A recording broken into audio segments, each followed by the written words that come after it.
story of how a ring that was lost for 42 years is now back on the hand of the person who lost it.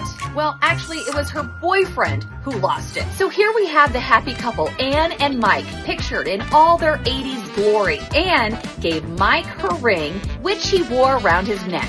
Somehow, some way, the ring was lost. Until one day in the early 2000s, the ring was found on property owned by this guy, Ron, found near the banks of the Platte River in Hall County. Ron wasn't quite sure what to do with the ring, so he set it aside. And there, the one ring stayed for 21 years. Now Ron's friend Marilyn enters the picture. Marilyn found the ring. Ron was like, oh yeah, I always meant to do something with that. So Marilyn, she took the ring, she put it in a dish, and proceeded to forget about it for another 3 years.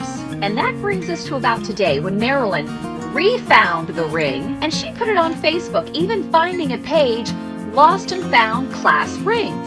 That's when a retired guy named Ben from Florida went full on Sherlock Holmes and, using the clues, found out who that ring belonged to. He messaged what he discovered to Marilyn. Marilyn proceeds to forget about the ring for another 7 years in her glove box. I'm just kidding. Marilyn right away made calls to Anne, who lives in La Vista. Anne could not believe her lost class ring had been found, and she was so excited.